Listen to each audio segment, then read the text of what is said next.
Isso aqui. Então vamos lá.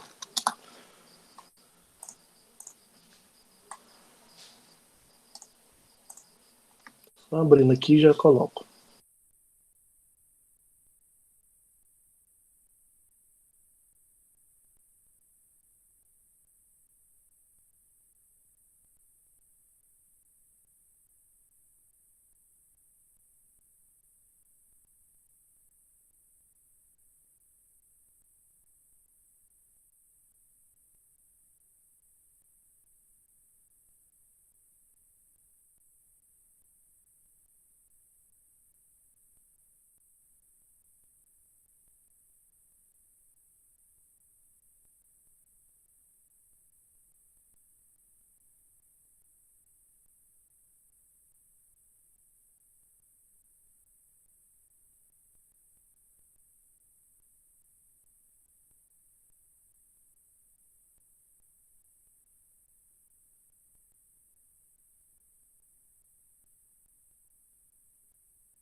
Muito bem. Né, já esperando um tempo suficiente aí.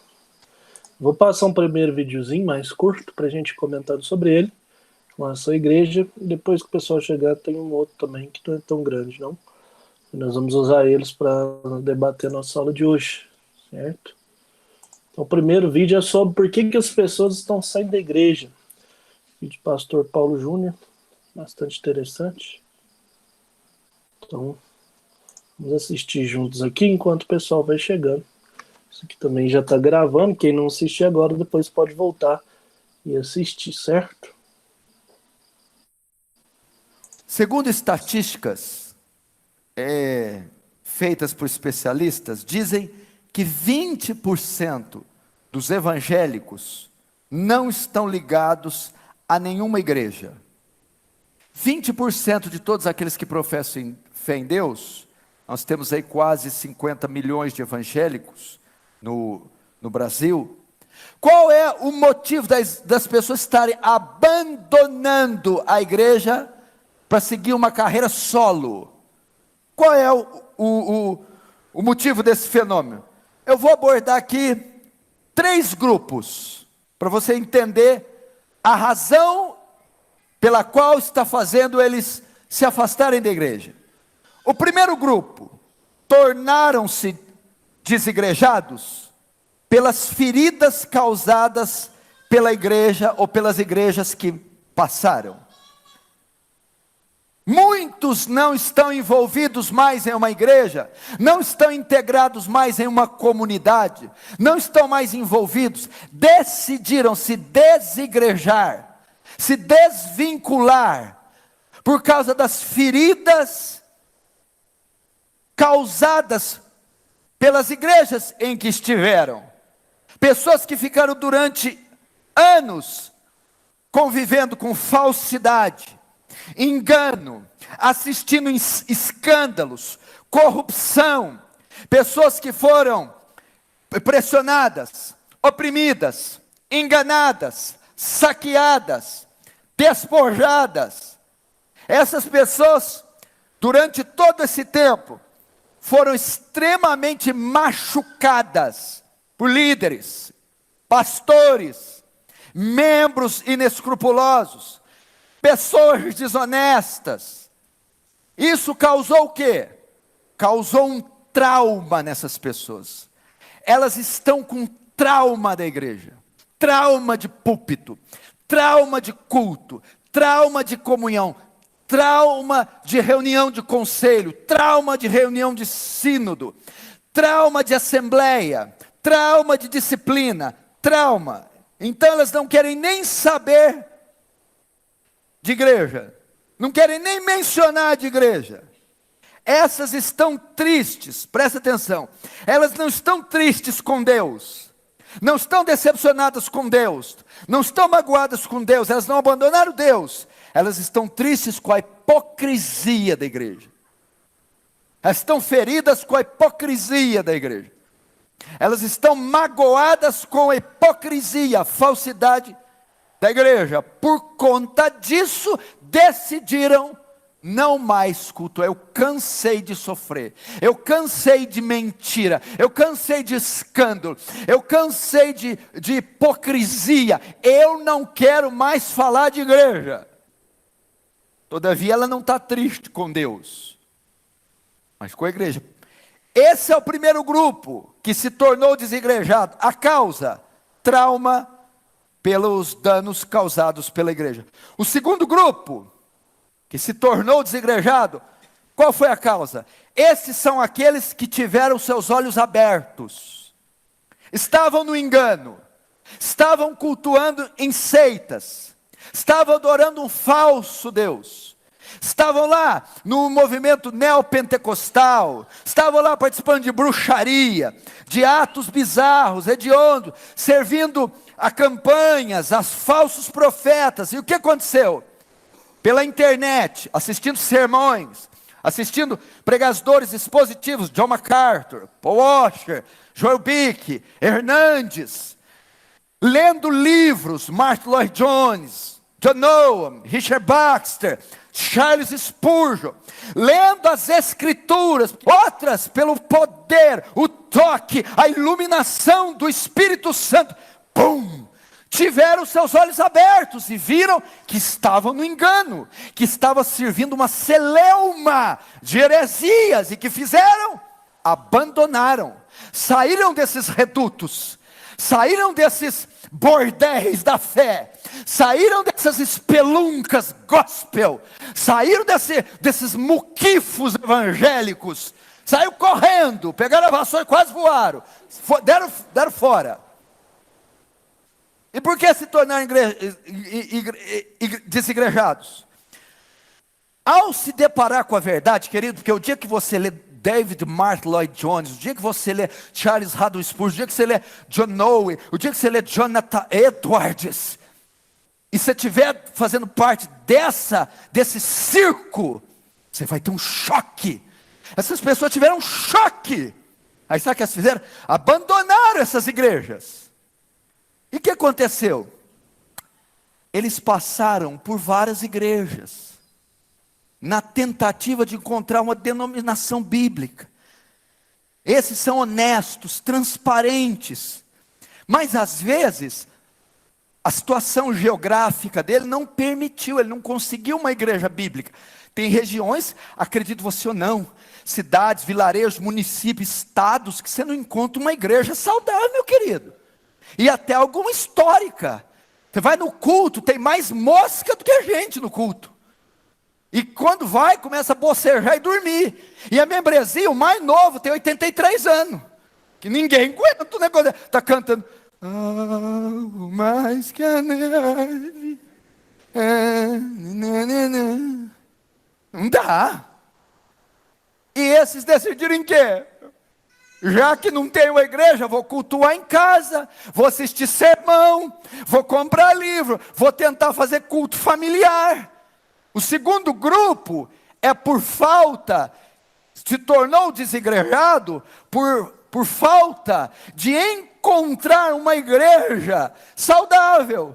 Esse é honesto, sincero, ele procurou, mas às vezes as circunstâncias não me permitiram. Em razão disso, prefere ficar em casa, orar, ler a sua Bíblia. Esses são sinceros e honestos, mas às vezes não encontram igrejas na sua cidade. O terceiro grupo, por que se tornou desigrejado? Esse é o mais perigoso. Esse já não é aquele que está frustrado, decepcionado, é um movimento organizado. É um movimento que combate a igreja como instituição, como organização.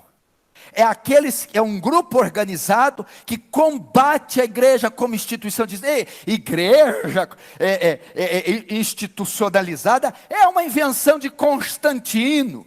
Deus nunca ordenou que tivéssemos templos, salões. Não coordenou que tivesse CNPJ, repartições, corpo diaconal, presbitério, tesouraria. Nada disso é bíblico. Jesus nunca ensinou. Isso aí é obra da influência grega, da filosofia grega.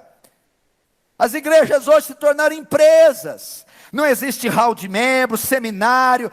Tudo isso está falido, ultrapassado. Então essas pessoas se reúnem em casa ou em grupos e não aceitam a institucionalização da igreja. E até certos aspectos eles têm razão, que a igreja hoje em muitos lugares se tornou uma empresa.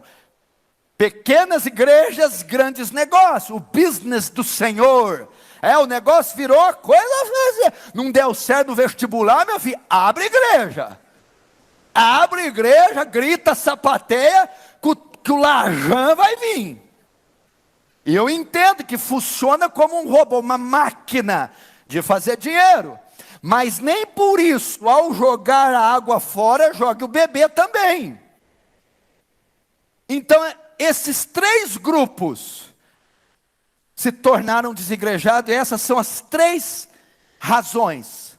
E qual é a grande causa que empurra essas pessoas para desistirem da igreja como instituição, para estarem decepcionadas com ela? O que leva essas pessoas a abandonarem de forma geral? Boa parte desse fenômeno foi causada pelos falsos profetas. Essa turma, essa laia, o tal de falso profeta, nem pesticida da melhor qualidade acaba com essa praga. Se tem um mal que a humanidade concebeu, foi o tal do falso profeta. Isso é um câncer. Você perguntar, uma das razões do Brasil estar nesse estado, os falsos profetas. Eles passaram uma visão distorcida da igreja. Eles apresentam a igreja a noiva. O que eles apresentam é uma gata borralheira, é uma bruxa desdentada feia. O que eles passam, a visão que eles passam de igreja, não é a igreja. As pessoas, puder dar mais um pouquinho de retorno aqui para mim, as pessoas estão com aversão daquilo que elas pensam ser igreja, mas não é. É a obra dos falsos profetas. Essa bruxa verruguenta, essa coisa, essa abominação, não é a igreja de Cristo. Mas eles passaram a visão distorcida da igreja, uma visão distorcida da conversão, uma visão distorcida do evangelho. Eles frustram e destroem a fé de milhares. causando então no povo todo esse repúdio pela igreja. Você sabia que nos últimos anos, sabe qual a religião que mais cresceu, pastor Ival? O senhor vai ficar bobo. O ateísmo. Sabe por que o cara está se tornando ateu? Porque o cara vê um Deus gordo, vestido de vermelho, dizendo ho, ho, ho. Parece mais um aposentado da Previdência. Vê umas igrejas que parece mais centro de macumba.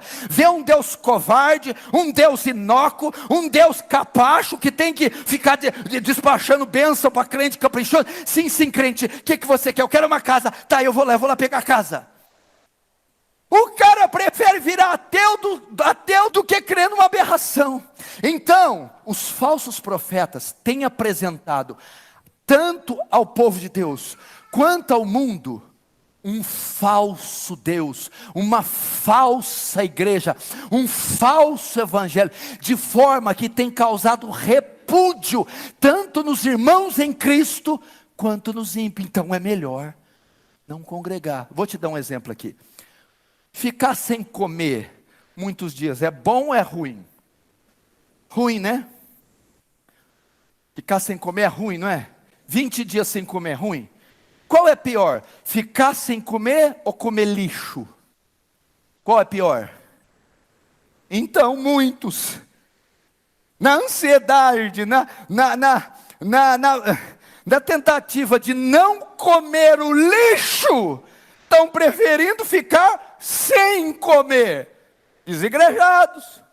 É melhor ficar sem igreja, não comer nada, do que ir lá e comer lixo, veneno. Então até aí eu concordo. Agora, qual é a resposta bíblica para esse formato de cristianismo? Os desigrejados. O que a Bíblia diz quanto a isso? Você precisa saber que mesmo em meio às dificuldades, as tribulações, as opressões, você precisa congregar. Não espere igreja perfeita, pastor perfeito, presbitério perfeito, não espere ministério perfeito.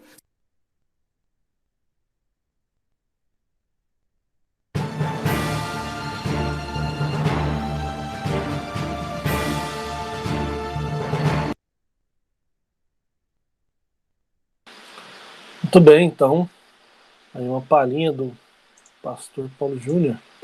Vamos comentar um pouquinho então. Deixa eu só estender minha tela aqui, que eu fiz um pequeno slide aqui. E a gente vai poder falar então sobre isso.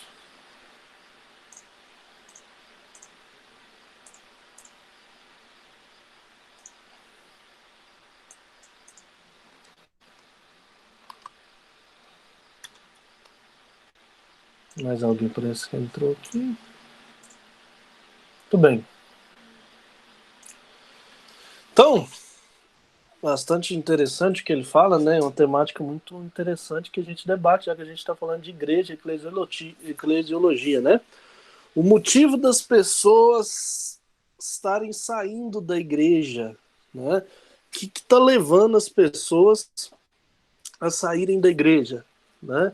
O que está fazendo com que elas prefiram viver fora da igreja do que dentro da igreja? E aqui foi interessante que ele levantou a ideia de 3 grupos, né? 3 tipos de pessoas, digamos assim, que estão desigrejados ou que estão fora da igreja, né? E isso é interessante porque a gente não pode colocar só um motivo que leva uma pessoa a sair da igreja. Existem vários motivos, né? E aqui ele separou em 3 grupos. Vamos ver um pouquinho sobre cada um deles e a gente vai poder debater então. O primeiro grupo que ele vai citar é daqueles que sofreram algum trauma com a igreja, né? Desigrejaram por conta das feridas causadas pelas igrejas em que estiveram. Gil, não tá sem áudio, não. Eu tô me escutando. Alguém mais tá me escutando aí para poder me ajudar? Ver se tá saindo áudio. A Maria Tereza tá me escutando, o Ronda tá me escutando. A Emiliene, a Cíntia, a Bianca. Tenta sair e entrar de novo. Só tá me escutando. Então, o primeiro grupo é aqueles que sofreram algum trauma, né? E devido a esse trauma, eles acabaram, então, saindo da igreja, né? E esse trauma, ele é diverso, né? Ele pode tanto ter sido causado pelo pastor, por um líder de cela, né?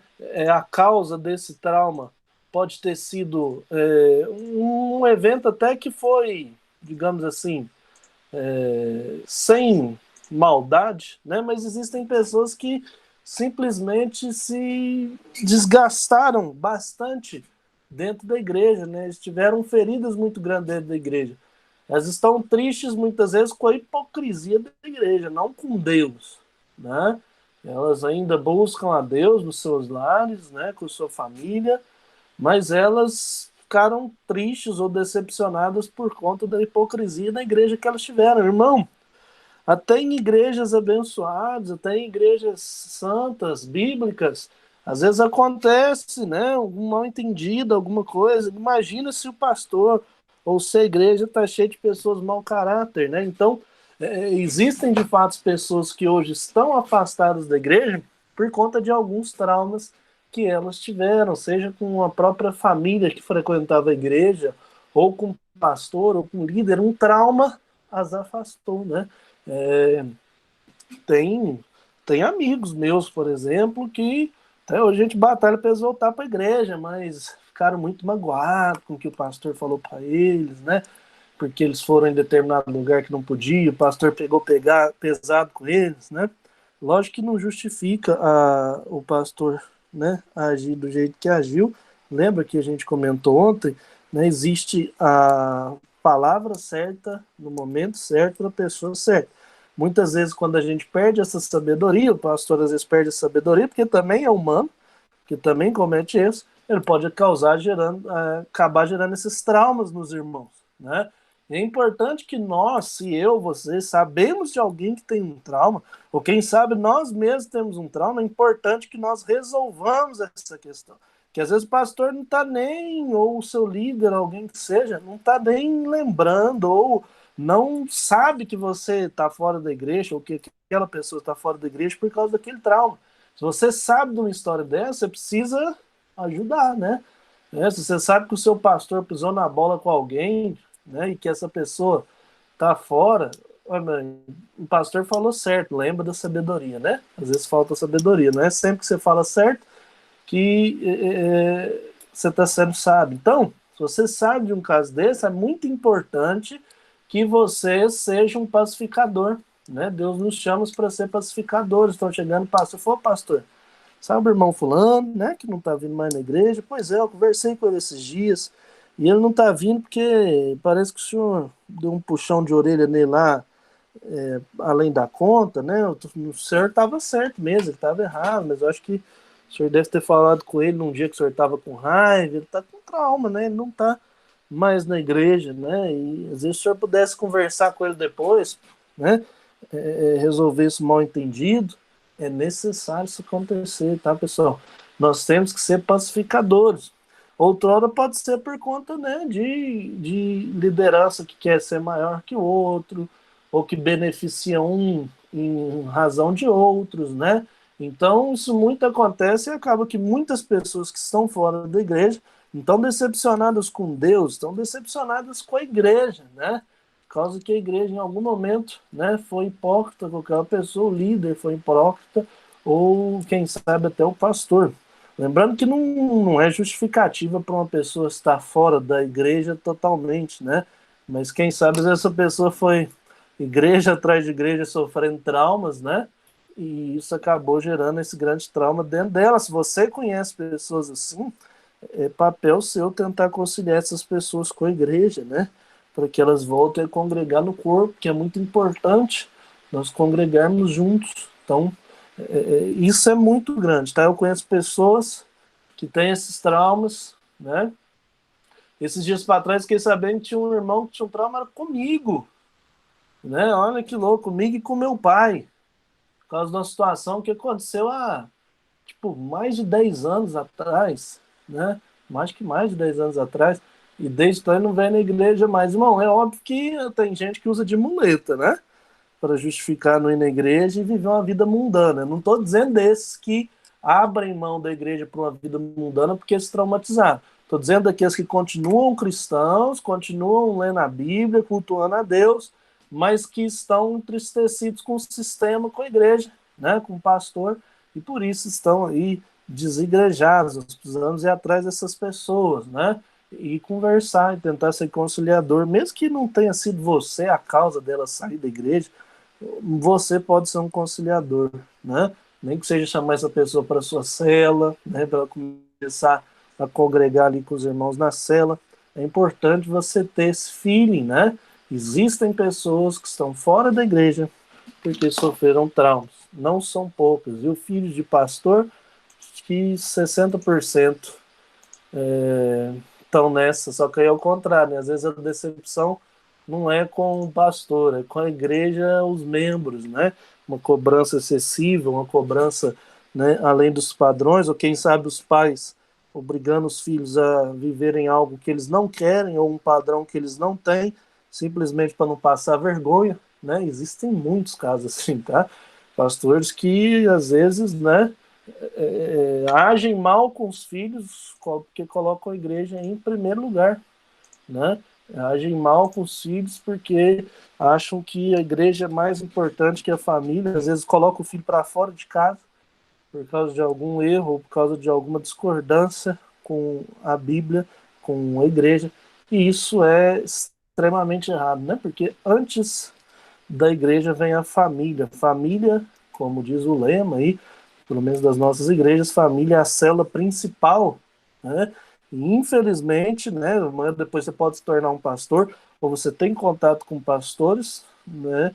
Infelizmente, alguns deles acabam ganhando o mundo e perdendo sua casa, né? Então, que você não seja um desses que causa trauma. Às vezes você não causa trauma nos irmãos da igreja, mas você causa trauma na sua família, né? Às vezes você não é daqueles que trata mal os outros, mas trata mal a sua família, ou quer cobrar da sua família um nível de integridade que é seu, né? E que seu filho, quem sabe sua filha, tem que se converter por conta própria, e que mesmo que ele nunca se converta, você tem que amar ele do mesmo jeito que Deus ama ele, né? Meu pai postou uma frase no Facebook esses dias, interessante, ele fala, nós não tem, quando você fala que acredita em Deus, que você ama a Deus, você não ama só a Deus, você tem que amar quem Deus ama, né? As pessoas. Então, sua família é mais importante do que qualquer coisa. Se amanhã ou depois Deus te chamar para o ministério, nunca se esqueça da importância da sua família. Ela vem em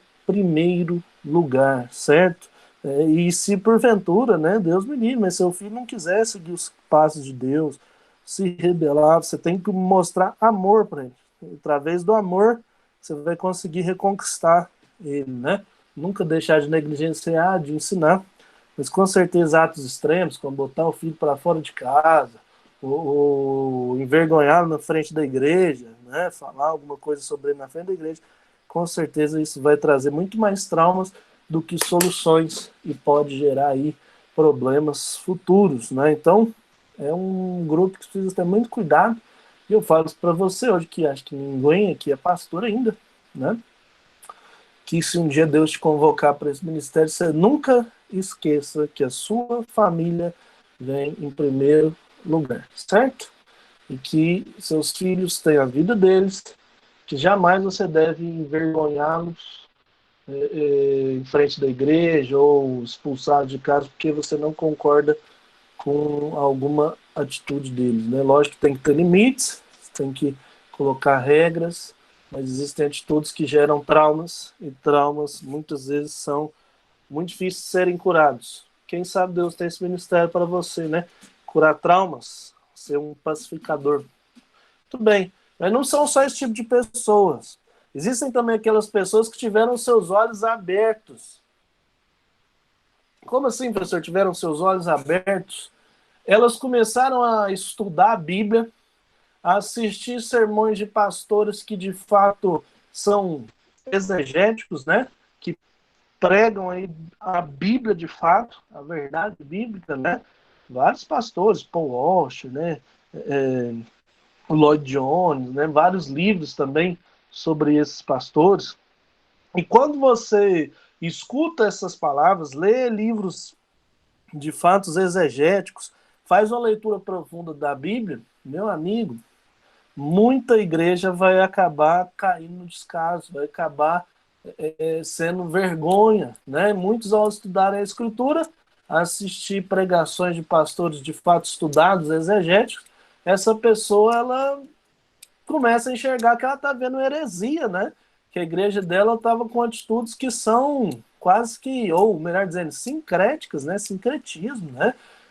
Campanhas exorbitantes, questões de igrejas que tentam ganhar o seu dinheiro, que não pregam a palavra como deve ser pregada, né? E colocam as pessoas para crerem em objetos, em coisas, ao invés de Deus e na Bíblia, né? Muitas pessoas que estão dentro dessas igrejas, principalmente muitas igrejas neopentecostais que a gente tem aí hoje em dia, que o foco é muito mais em números do que na qualidade da pregação e das pessoas, se falam que as pessoas querem ouvir e não que elas precisam ouvir, muitos que estão nessas igrejas começam a estudar a Bíblia, quem sabe fazer um curso de teologia, e aí agora, né, a gente já teve várias, vocês mesmos aí, muitos já me contaram, né, que às vezes o pastor não quer que você faça teologia, né, e tem, mas é a maioria dos pastores, né, não vou dizer a maioria, estou sempre pegando pesado, mas muitos pastores não aceitam que seus membros façam a teologia, não é porque eles estão com medo de perder o membro, é porque eles sabem que se aquela pessoa começar a ter um estudo mais profundo,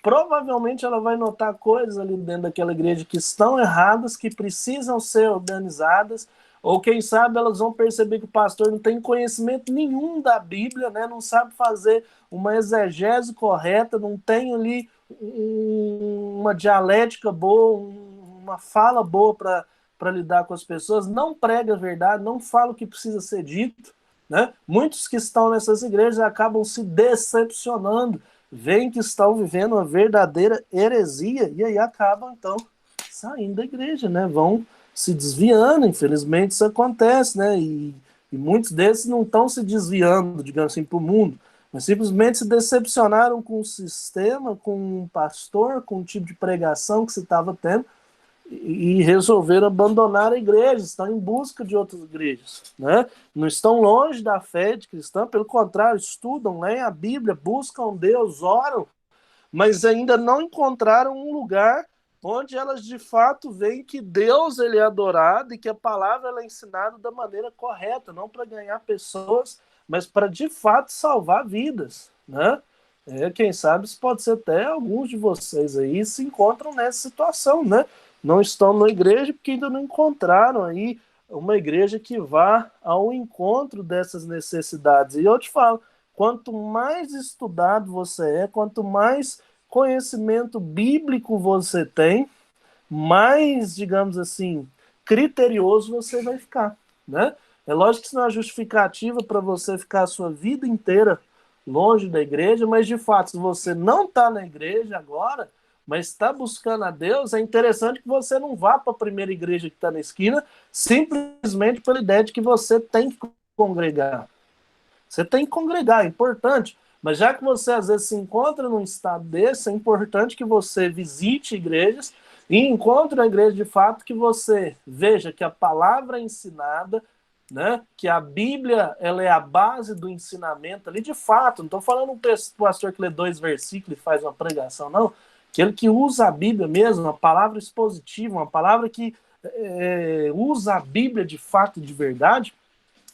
Se você vê que aquela igreja não tem hipocrisia, né? Que ali as pessoas, que a pregação não é feita para agradar, mas ela é feita para salvar vidas, né? Que as pessoas têm comunhão umas com as outras, não por interesse ou por querer ser naquela igreja, mas porque elas querem identificar o corpo de Cristo. Quando você achar essa igreja, congregue, mas procure, né? Não fique esperando ela cair no seu colo, porque ela não vai cair no seu colo, né? Então é muito importante, se você não está numa igreja atualmente, mas entende a importância de congregar, é muito importante que você procure uma igreja que de fato você vai se sentir acolhido e quem sabe até útil no curto, longo, médio a longo prazo, certo? Então isso é muito importante, que essas pessoas tiveram olhos abertos, e aí é interessante uma coisa que ele falou ali, tem mais alguém querendo entrar na nossa aula? Peraí só um minutinho.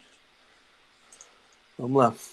Mais uma coisa interessante que eu vi ele falando ali é que faltam igrejas bíblicas no Brasil. Isso é verdade, meu irmão. Falta muita igreja bíblica no Brasil. Às vezes você sente que não tem lugar para você no ministério. Eu coloquei, ó, existe lugar para todos nós na obra de Deus, meu querido. Tem muitas regiões do país, às vezes tem muitos bairros na sua cidade que não tem igrejas que de fato são bíblicas, que preguem a palavra de forma profunda, de forma estudada, de forma exegética. Tem muito lugar que não tem. Tem cidades, às vezes, que não tem, regiões que não tem. Né? Muitas vezes vão para lá igrejas com pessoas despreparadas, com pessoas que não têm conhecimento bíblico, né? Com pregações superficiais, né? Com estruturas feitas muito mais para ganhar dinheiro do que para, de fato, edificar a obra de Deus. Então, tem lugar para todos nós, viu, meu querido, na obra de Deus. Não acho que já tem pastor suficiente, que já tem igreja suficiente, porque existe muita igreja, mas igreja bíblica é algo que falta muito ainda. Né? E quem sabe Deus está te chamando para um ministério desse, né? Para uma igreja que de fato pregue a palavra de Deus, é baseado nos princípios de Deus e prega não para agradar, mas para salvar vidas, né? Então, existe lugar para todos nós, certo? Todos nós temos lugar na obra, principalmente vocês que estão estudando, que estão se aprofundando, e é lógico que essa preparação tem que ir muito além do que simplesmente o curso nosso, né? Tem que ser um estudo pessoal, né? Mas é muito interessante isso, né? Alguns estão fora da igreja que tiveram os olhos abertos, né? E não é justificativo para ficar o resto da vida fora da igreja, certo? É motivo de procurar uma igreja que de fato seja bíblica e congregar ali com o intuito de ajudar no crescimento. E quem sabe se sua igreja não está sendo tão bíblica, Deus pode te dar uma chance de torná-la mais bíblica, né? Então, muitos estão fora da igreja porque tiveram seus olhos abertos. E, presta atenção, professor, você está achando certo ficar fora da igreja? Não.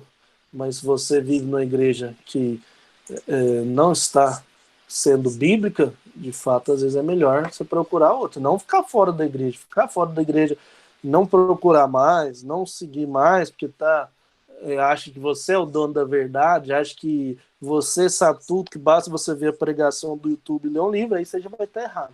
Né? Mas muitos saem, principalmente dessas igrejas aí gigantes, aí a gente sabe os nomes, a gente sabe os motivos, que começam a entender a verdade da Bíblia. Né?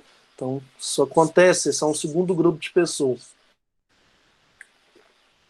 O terceiro grupo, e esse de fato é perigoso, é o grupo do movimento organizado, né? É aqueles desigrejados que de fato são uma instituição, entre aspas, né? Online, pessoas, pensadores que contribuem para esse movimento organizado, né? É um grupo que combate a igreja como instituição. E presta atenção que eu não estou falando da institucionalização da igreja ou daquelas igrejas que se tornam de fato um sistema de ganhar dinheiro, né? Mesmo que as igrejas que são os verdadeiros negócios, né? Não estou falando dessas igrejas, as pessoas não são contra só essa igreja, as pessoas são contra qualquer igreja, né? São pessoas que dizem que essa ideia de institucionalizar, de criar um salão, uma igreja, é algo que visa só o lucro, é algo que não é bíblico, né? E existem muitos teólogos dessa linha de pensamento, né? Dessa igreja desigrejada, né? Online, que vê as pregações online e é contra qualquer ideia de instituição. Não existe para eles igreja bíblica, igreja que segue os princípios de Deus, igreja que prega palavras sem se desvirtuar, sem buscar lucro, sem buscar crescimento pessoal. Para eles não existem. E isso é um perigo, porque mesmo que algumas igrejas se tornem verdadeiros negócios, nós não podemos jogar o bebê fora, na expressão, junto com a água. Né? Nós não podemos matar a igreja, que é uma ideia santa, porque existem no meio da igreja ou no meio das igrejas igrejas que são negócios, igrejas que não são bíblicas, né? Então esse movimento é perigoso, e essas pessoas que estão fora da igreja por esse problema aí, precisam de ser resgatadas, né?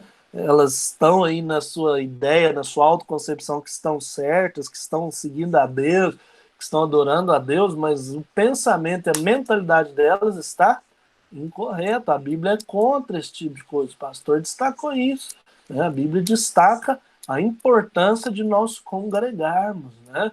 Então a gente precisa tomar cuidado, né, com os falsos profetas, com esses, felizmente, esses pastores que muitos temos aí no Brasil, que acabam desvirtuando o verdadeiro evangelho, que acabam deturpando a imagem da igreja cristã, cristã e evangélica, e isso acaba afetando todos nós, né? Então a gente precisa tomar muito cuidado com eles. Professor, mas saltou um grupo aí, aqueles que se desviaram. Então, aqueles que se desviaram, aí já não é o motivo da pessoa sair da igreja. Ela saiu da igreja porque ela quis ir para o pecado, né? Aí já não é nenhum grupo, é uma multidão que simplesmente nunca se converteu. Aqui nós usamos os 3 exemplos de pessoas que têm Deus, que seguem a Deus, que leem a Bíblia, que buscam, né, andar com Deus, mas que por alguns motivos estão fora da igreja. Nós citamos aí 3, sendo que esse terceiro é o mais perigoso, porque de fato ele se torna um movimento que quer englobar toda a igreja dentro de um pacote só. E a gente sabe que não é isso, mas infelizmente isso acontece por causa dos muitos falsos profetas que a gente tem, né, que acabam denegrindo, maculando o nome da igreja de Cristo, certo? Mas a ideia principal é que mesmo em meio às tribulações, nós precisamos congregar, certo? Mesmo que seja difícil, mesmo que às vezes o pastor, vez ou outra, pisa na bola com você, né? Mesmo que às vezes a sua igreja precisa melhorar um pouquinho mais, ou a igreja brasileira como um todo precisa melhorar um pouco mais no ensino verdadeiro da Bíblia, né? Em pregações que de fato edificam, é necessário que nós congreguemos, que nós vivamos em união, que nós nos reunamos enquanto igreja, enquanto corpo de Cristo, para adorar a Deus, para edificar o nome dele, para levar o nome dele para as pessoas, certo? Então, no final das contas, o que a gente tem que ser é pacificadores, é tentar fazer com que essas pessoas que estão afastadas de Deus por essas razões, ou afastados melhor da igreja por essas razões, possam voltar para a igreja ou possam ir para igrejas que de fato são bíblicas. E também deixa aqui o desafio, né? Se você tem um chamado, que seja para ser uma igreja bíblica, uma igreja que prega a verdade, uma igreja que é pessoas que não se exaltam, que valorizam a família acima de membros, acima de qualquer coisa, né? Você pode ser um pastor desses. Existem muitos lugares no Brasil que não tem nem a opção da pessoa fazer parte de uma igreja que de fato é bíblica. Quem sabe Deus está te chamando para esses lugares, certo? Já falei bastante aqui de novo, né? Falei que estava com a garganta ruim, terminei de forçar ela. Alguém quer comentar alguma coisa antes da gente continuar aqui na sala? Daí um minutinho aí para quem quiser comentar, falar alguma coisa, está aberto.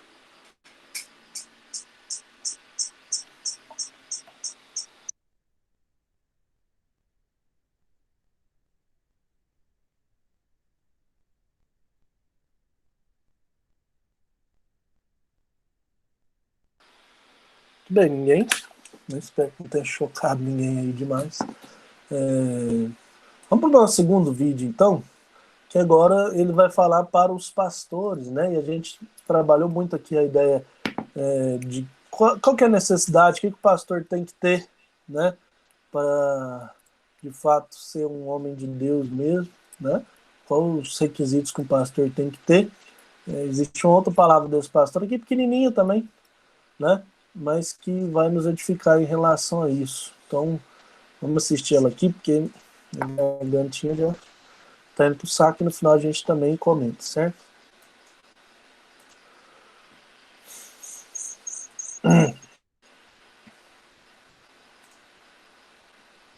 Bem.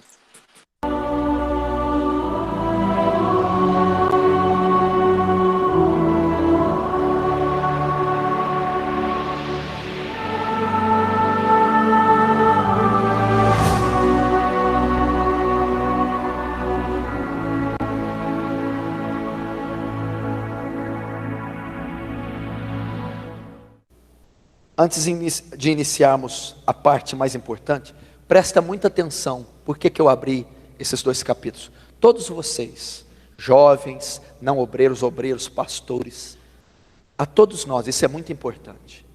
Se você não tiver conhecimento disso que eu vou falar, é melhor você deixar o seu ministério. E é melhor você nem se atrever a sonhar em ser um obreiro. Porque nós precisamos nós estamos chegando num ponto que a igreja precisa parar de brincar com o altar.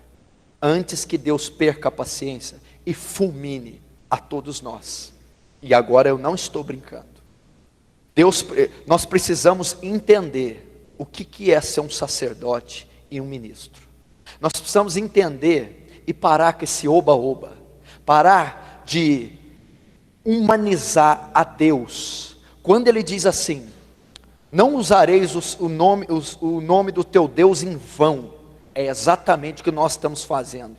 E usar o nome de Deus em vão, não é fazer uma piada com o nome de Deus. É muito pobre essa interpretação. Usar o nome de Deus em vão é envolver Deus nas nossas ações carnais, projetos carnais, no nosso humanismo. Queremos submeter a Deus a nossa condição de pensar, de agir, de viver. Não, meu irmão. O relacionamento de Deus e o homem é um só. Tira as sandálias dos teus pés, porque a terra que você pisa é santa. Foi assim que ele se dirigiu a Moisés. Moisés não conseguiu, não se atreveu a olhar para Deus, temia olhar para o Senhor. Não é isso que nós estamos fazendo, não. É temor e tremor. A Bíblia diz que tem demônios que têm postura diante de Deus melhor do que nós, porque os demônios creem que há um Deus só, e temem e tremem. E tem cristão que não teme nem treme diante de Deus. Você tem que entender isso aqui, porque no final das contas, nós não vamos parar num julgamento de galardão, tá? E vamos ver o que vai ser meu galardão. Talvez o seu julgamento seja o da condenação. Profetizei em teu nome, fiz milagres em teu nome, abri comunidades em teu nome, fiz congressos em teu nome, curei em teu nome, cantei em teu nome, gravei CD em teu nome, fiz de torto a direito com teu nome. Você fez? Mas eu não te conheço. Aparta de mim, vós que praticais a iniquidade. Isso é muito sério. Isso é muito sério. Não pense que esse dia não chegará. E a Bíblia diz que sobre os falsos profetas e os líderes de Israel, eu e os outros, haverá maior rigor para nós. Haverá maior condenação se brincarmos com o Senhor. Então, meu filho, eu acho que você deveria pensar bastante antes de integrar no ministério.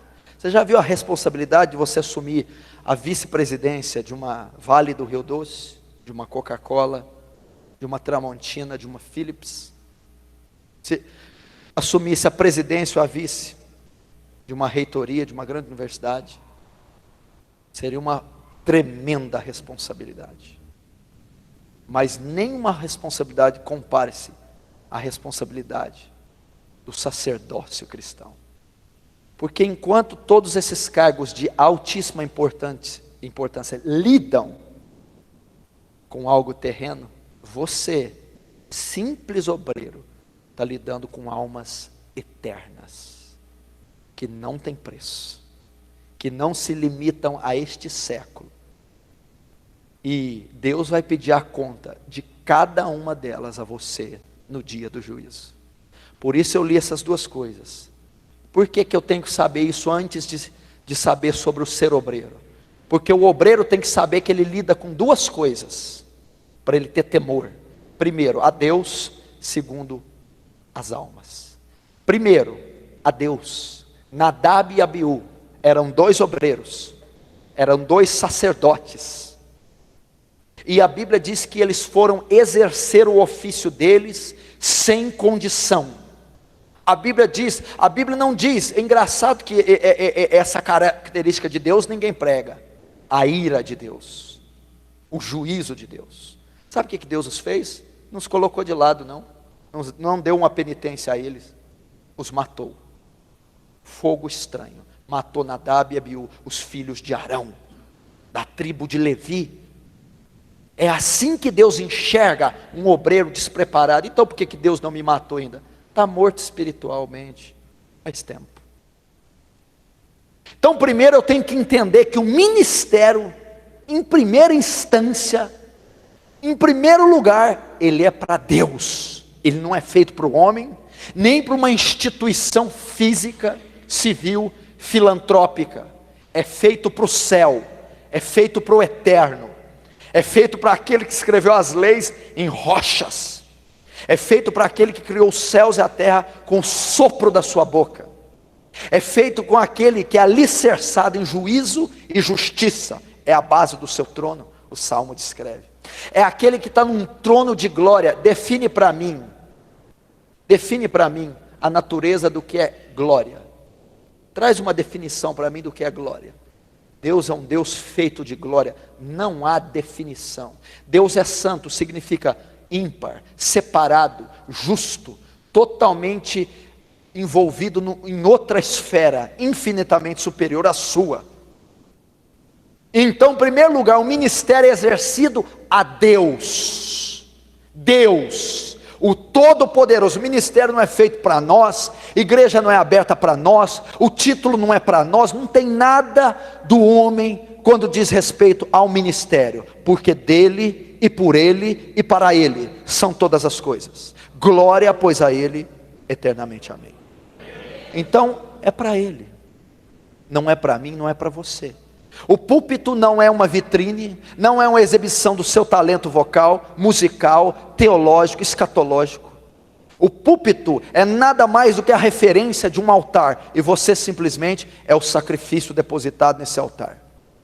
Eu tenho que ter esse entendimento. Então é para ele. E quando eu sei que é para ele, já que eu exerço as minhas funções seculares com tamanha destreza, temor, pudor, reverência, que são feitas a homens, quanto mais exercer algo que é feito a Deus. Quando você se dirige a uma autoridade em Brasília, você não vai com qualquer roupa, senão você não é atendido. Você não usa qualquer vocabulário, senão você não é ouvido. Você não se pronuncia de qualquer maneira a uma autoridade, senão você imediatamente é despachado. Agora, por que com Deus você coloca qualquer roupa carnal, imunda? Por que com Deus você usa qualquer termo, ou não tem uma reverência para dirigir a palavra a ele? Daniel, quando dirigia a palavra, sabe o que ele dizia? A ti pertence a justiça, a nós a confusão de rosto. Não conseguia olhar para o céu. Agora você, obreiro, pastor, diácono, ou aquele que quer exercer o cargo, se não tem essa visão de Deus, não o sirva, não o sirva. Procure algo secular para fazer, contribui com a sociedade, com o governo, com a cidadania, mas com o céu não vai ter contribuição da sua parte. Moisés chegou lá escolhido, um homem que Deus tratava face a face. Você não está entendendo. Tira a sandália, você é uma criatura pecaminosa. Por mais que eu abunde em graça e misericórdia, você continua sendo o que é. Então essa é a relação. Então esses louvores falam, olha para mim, beija, me abraça. Isso é carnal, isso é antibíblico, antiteológico. Isso não existe. Isso não existe em hipótese alguma, jamais vai existir e não há como refutar. Deus não olha para ninguém como olha para uma mulher, olha para mim, me beija, isso não existe. Me abraça, quero sentir seu cheiro, colocar seus sapatos. Que conversa é essa? Que conversa é essa? Moisés não colocou os sapatos dele, não beijou ele. Que conversa é essa? Então essa é a visão de um Deus terrível. Por que eu vou dizer do terrível? Porque o de graça e misericórdia você está cansado de ouvir. Deus é amor em 1 João. Só que em Salmo 7, você já leu que Deus é um Deus que se ira todos os dias? Você já leu no Salmo 7 que ele já desembanhou sua espada e se o ímpio não se converter, ele vai matá-lo? Você já ouviu dizer que quem manda para o inferno não é Satanás? Não temeis quem mata o corpo, Antes vou dizer a quem devais temer, temei antes aquele que tem poder de fazer a alma perecer no inferno. É Deus que envia o inferno. Você acha que o diabo vai mandar no inferno? Você acha que o diabo tem alguma coisa? O inferno foi criado para ele, para o suplício e a ira ser lançada sobre ele. Então o diabo está no mesmo âmbito dos sofredores. Sabe por que o inferno é terrível? Porque a ira do cordeiro será despejada nele. Apocalipse 14 diz que o inferno é terrível porque o cordeiro estará lá. Já parou para pensar? É a ira de Deus que vai ser despejada, não é Satanás. Então Deus se ira. Deus ama, odeia o pecado, mas ama o pecador. Deus odeia o pecado e odeia o pecador também, porque Ele mata o pecador. Cuidado com isso. Isso aí é interpretação neopentecostal, contemporânea, triunfalista. Nós devemos entender a mente de Deus. Nós estamos no tempo da graça, Deus não age daquele jeito mais, porque lá em Números, com a murmuração do povo, o que Deus fez? Abriu a terra e engoliu 250 israelitas vivos, Datã, Corá e Abirão, mandou. Deus matou com um anjo só 180 mil dos exércitos da Síria. Deus aterrorizava. O Deus da graça não faz isso. Ele não faz não. O Deus da graça, eu vou te dizer que ele é pior do que o da lei. Porque o Deus da lei fala que se você adulterasse, morria a pedrada. Olha que Deus terrível. Agora o Deus da graça diz que se você só olhar, já adulterou. Qual que é pior? O outro para morrer tinha que pegar na cama. Não, o da graça, só olhar. E aí? O da lei diz que se você matasse, teria que morrer, olho por olho, dente por dente. O da graça não. Diz que se você aborrecer um irmão, já é homicida. Qual que é pior? Então acho que você não entendeu sobre o Deus da graça e o Deus da lei. Porque se você tem uma barreira com um irmão que está aqui, você é homicida. E sabemos que nem homicida tem parte nele, a vida eterna. Esse é o Deus a qual você vai servir se você se integrar ao ministério. Ou é o Deus que você está servindo? Cuidado. Segundo, se eu dizer ao pecador que ele vai morrer, suas ovelhas, seus liderados, que você cuida a uma congregação, uma rede. Ímpios, pessoas. E tu sabendo disso não adverte, ele morrerá pelo pecado dele. Mas o sangue dele, da tua mão requererei. O que eu aprendo aqui, antes de ser um obreiro? Primeiro, temor a um Deus terrível. De amor, sim. De misericórdia e graça, sim. Mas de justiça e juízo. Segundo, eu estou trabalhando, não é com porcos, galinhas, automóveis, televisores, terrenos, condomínios. Eu estou trabalhando com criaturas eternas. Você já parou para pensar que você é um ser eterno? Você já parou para pensar que as pessoas que estão passando ali na rua, que eu vi agora, são eternas? Que os africanos são eternos, indianos são eternos, que todo ser desde Adão é eterno? O que significa? Você só tem um corpo mortal. A sua alma jamais se desfará, é eterna. E as pessoas às quais você vai lidar são eternas, ok? Então quando você canta para almas eternas, prega para almas eternas, aconselha, discipula, visita, evangeliza, faz qualquer coisa, toca um instrumento, almas eternas. E dependendo do seu descuido com as tais, você não vai perder elas por um acidente de trânsito, por um infarto ou um derrame. Você perderá-las para o inferno.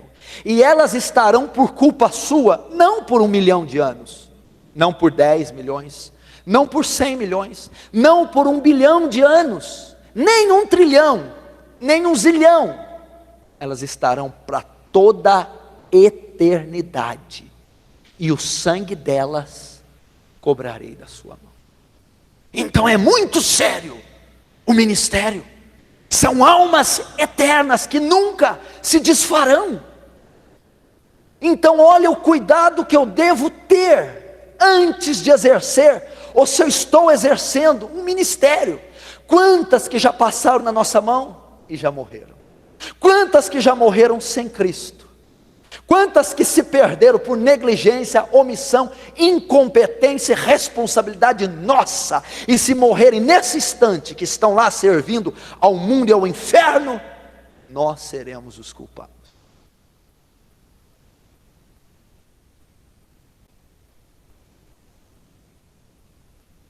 Achando que é brincadeira? Deixa, vai assistir a televisão. Fica influenciado pelos programas evangélicos brasileiros. Fica influenciado. Você acha que aquilo é evangelho? Você acha que aquilo é método de ministrar louvor? Método de compor um louvor? Método de ser um instrumentista, um pastor? Uma campanha, uma cruzada é daquele jeito?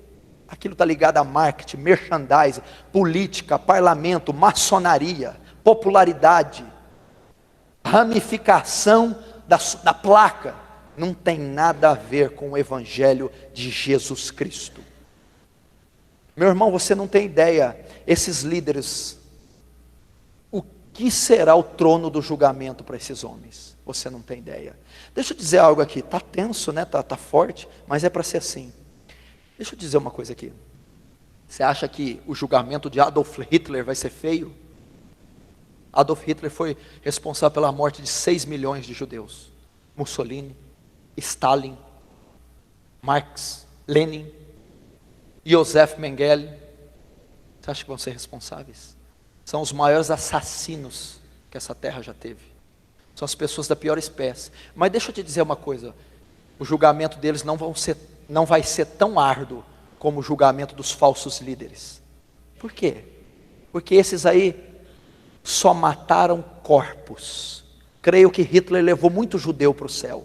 Porque enquanto estavam nos campos de concentração sendo torturados, estavam clamando Yahvé, estavam se arrependendo e clamando por misericórdia. Matou corpos. Agora esses líderes, diz ao pecador que está na profanação e luxúria, que ele deve continuar como está, enganando-o e mandando para o inferno. Então esses falsos líderes, enquanto Hitler matou milhões de corpos, esses aí estão matando milhões de almas. E aí? Ensinando um falso evangelho, uma falsa doutrina, um fogo estranho.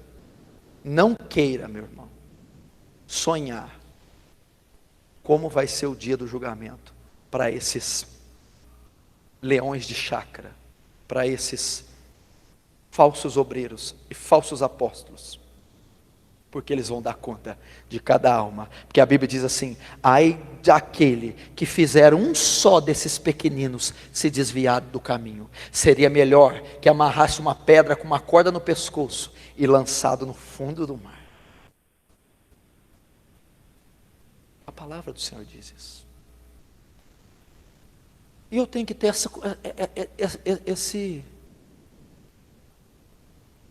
esse conhecimento do que é um ministério.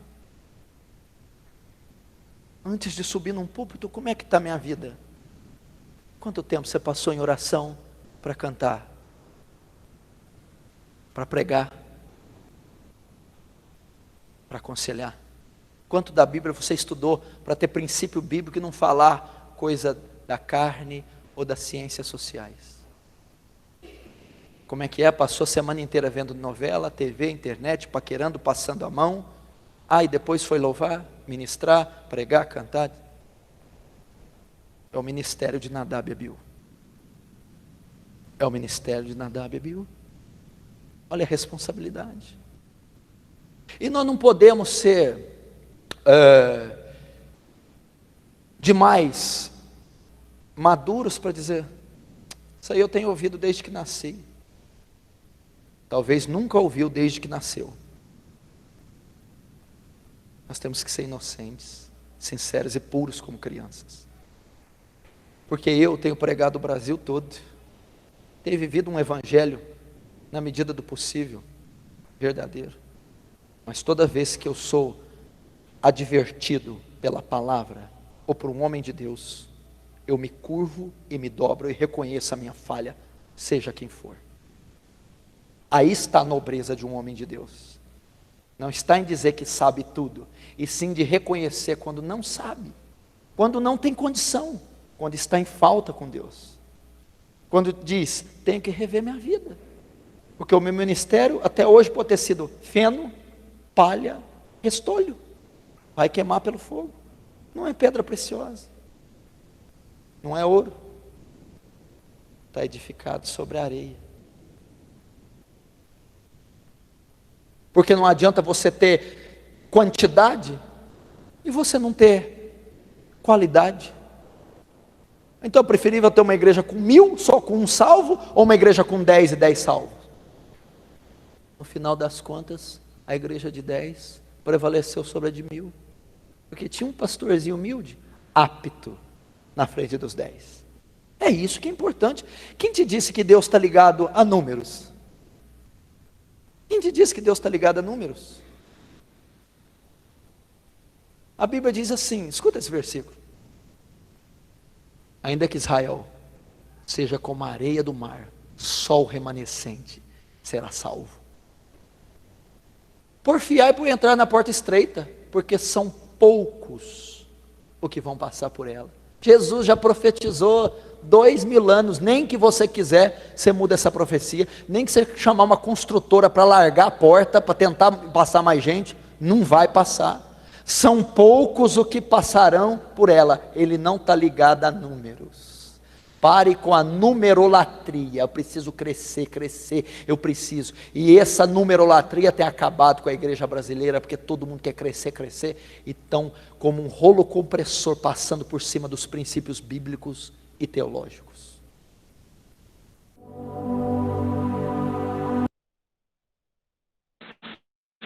Bem, bastante aí.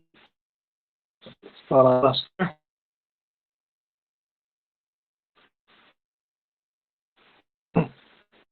Um áudio.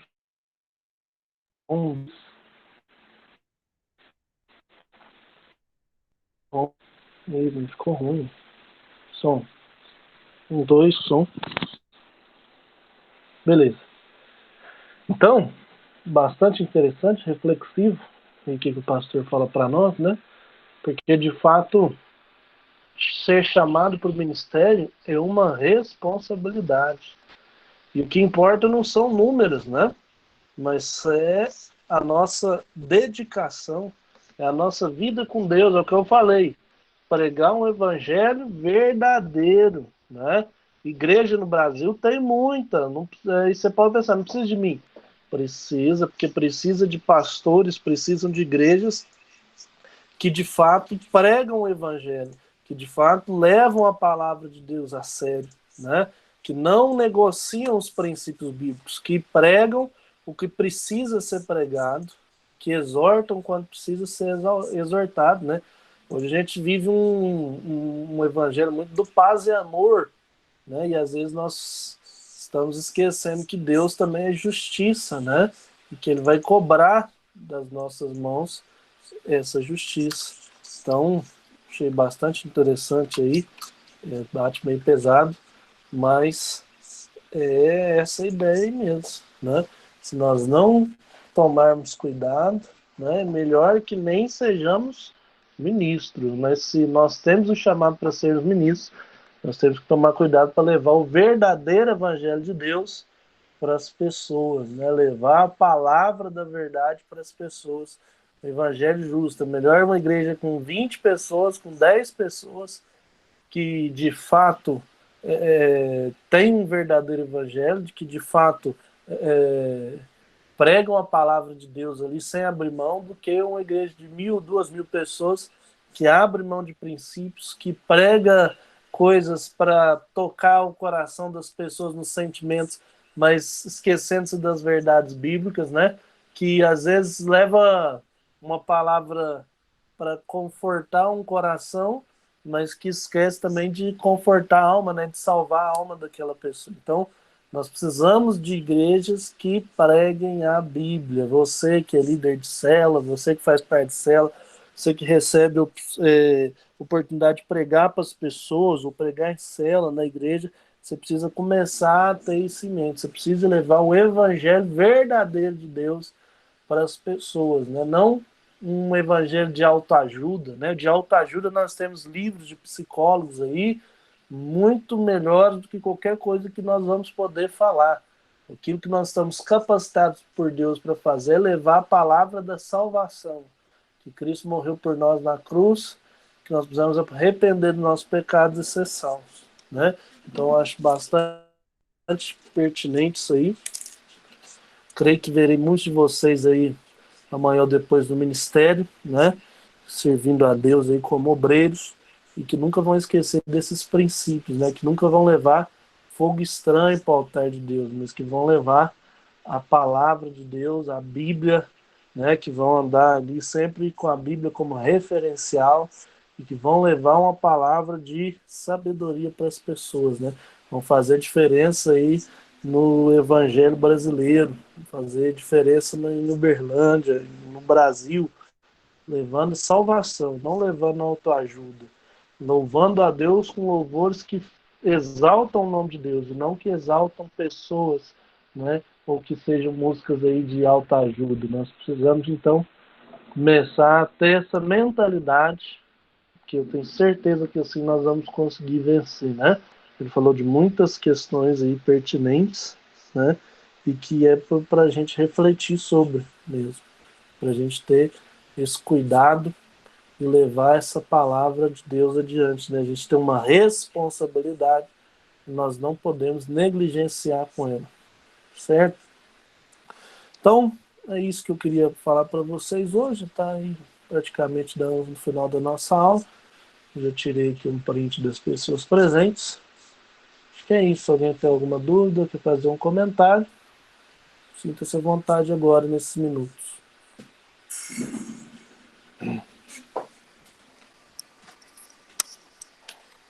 Ninguém? Estamos tranquilos, então? Então é isso. Espero que tenham sido edificados hoje, que possa ter abençoado a vida de vocês. Deus abençoe vocês. Certo? Valeu aí, Gisele, todo mundo. Muito obrigado. Até amanhã. Amém. Aí. Deus abençoe você também. Boa Amém. noite. Boa noite, até mais. Até Um mais. abraço aí para todo mundo. Obrigado. Você também. Parou, Gil. Tamo junto.